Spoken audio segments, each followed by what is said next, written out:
આ દ્રશ્યો સામે આવી રહ્યા છે, જેટલા પણ પોસિબલ લોકોનું રેસ્ક્યુ કરવામાં આવે તેટલા પ્રયત્નોથી તેઓનું રેસ્ક્યુ કરવામાં આવી રહ્યું છે। આપ ઘટના સ્થળેથી આ દ્રશ્યો જોઈ રહ્યા છો। અહીંયા સ્થાનિકો સૌથી વધુ મોટી સંખ્યામાં ઉમટી આવ્યા છે કે જે અહીંયા લોકોની મદદ કરી રહ્યા છે। ગંભીરા બ્રિજના આ ગંભીર અને વિચલિત કરી દે તેવા આ દ્રશ્યો। આ એક મહિલા જે ફસાયા હતા અહીંયા તેના પણ આ દ્રશ્યો સામે આવ્યા। આ જ અંગે વધુ માહિતી મેળવીશું। સંવાદદાતા યોગીન પણ અમારી સાથે લાઈવ જોડાયા છે સીધા અહીંયા।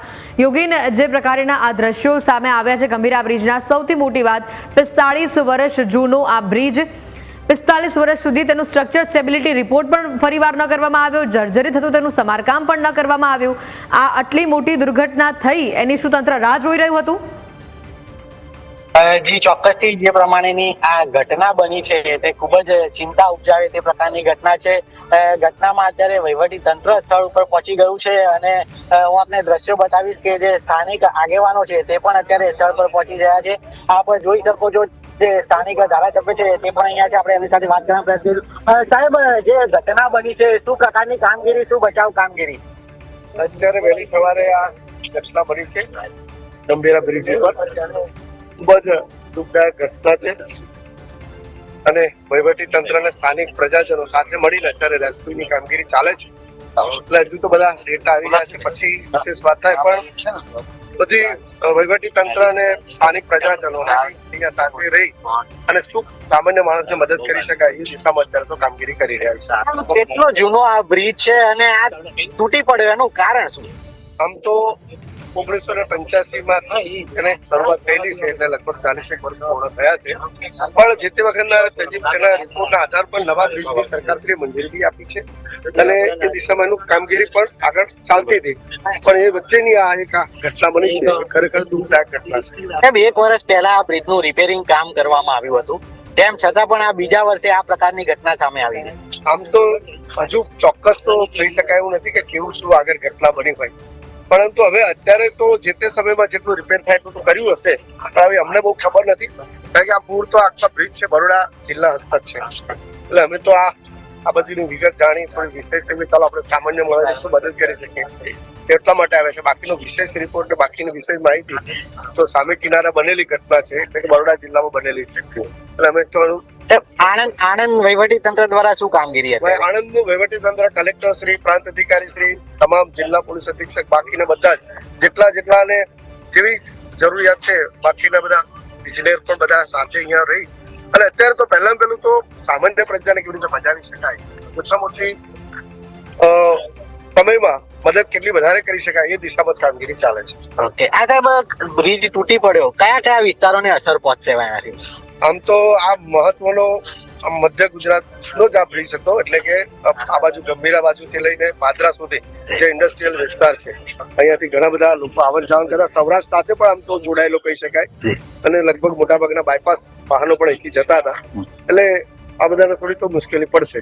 ઇન્ડસ્ટ્રીયલ એરિયાને તકલીફ? હા, એટલે ઇન્ડસ્ટ્રીયલ એરિયાને સાથે સાથે જે અહીંથી બધા આવન જાવન કરતા હતા એ બધાને તકલીફ પડે।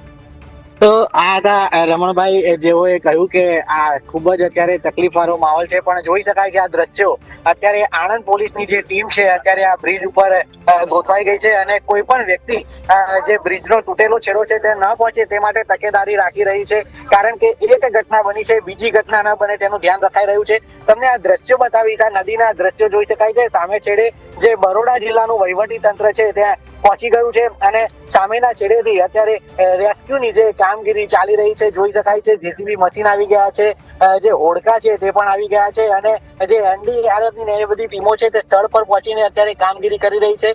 જોઈ શકાય છે જે ટ્રક જે નદીમાં પડેલો છે ત્યાં પણ અત્યારે એનડીઆરએફની અને જે ટીમો છે તે કામગીરી કરી રહી છે, બચાવ કામગીરી અત્યારે ચાલી રહી છે।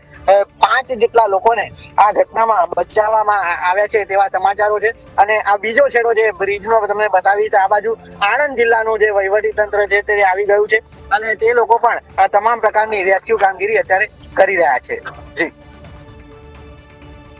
શું થયું છે અને મોતનો આંકડો ક્યાં પહોંચ્યો છે? કારણ કે જે પ્રકારે હમણાં જ લાઈવ દ્રશ્યો આપણે જોયા, 2-3 લોકોને બહાર કાઢવામાં આવી રહ્યા હતા, એ મૃતકો છે કે તેઓનું રેસ્ક્યુ કરવામાં આવ્યું છે, તેઓને સારવાર માટે ખસેડવામાં આવ્યા છે?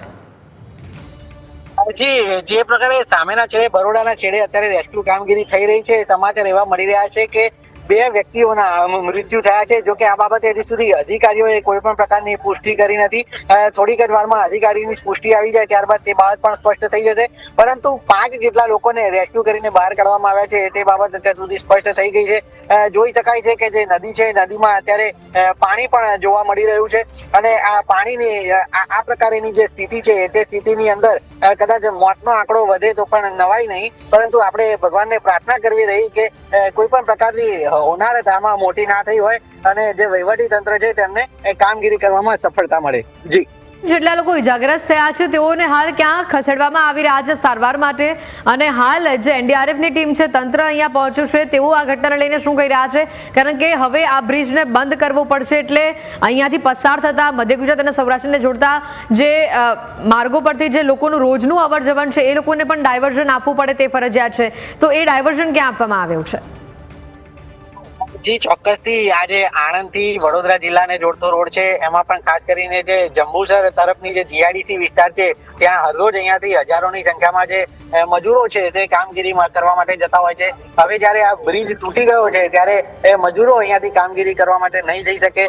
બીજી વાત હવે ડાયવર્ઝનની, તો આ બ્રિજની આજુબાજુમાં અહીંયા મહીસાગર નદીની નીચે અંદર ડાયવર્ઝન આપવું તે તો અશક્ય બાબત છે, કારણ કે ખૂબ જ પહોળો પડ છે અને વરસાદી સિઝન, અત્યારે ચોમાસું સિઝન ચાલી રહી છે ત્યારે આ મહીસાગર નદીમાં ખૂબ જ મોટી માત્રામાં પાણી આવતું હોય છે, ત્યારે ડાયવર્ઝન અહીંયાથી તો નહીં અપાય તે બાબત ચોક્કસ છે. એટલે જે નોકરિયાત લોકો છે, જે લોકો અહીંયાથી નોકરીએ જતા હોય છે જંબુસર સાઈડ, તે લોકોને ખૂબ જ લાંબો ફેરો ફરવો પડશે તે બાબત સ્પષ્ટ છે.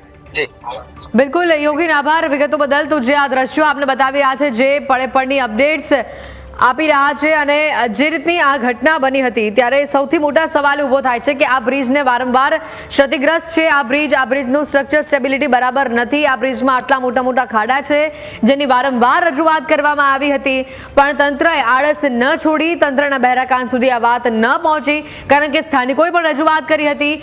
એક જવાબદાર મીડિયા તરીકે અમે પણ આ મામલે રજૂઆત વારંવાર કરી ચૂક્યા છે, પણ છતાં પણ આ ઘટના સામે લાલ આંખ અહીંયા કરી નહીં. આ ઘટનાને જેસે તે જેવી પરિસ્થિતિમાં જોવામાં આવી અને જેના કારણે આજે આ મોટી દુર્ઘટના અહીંયા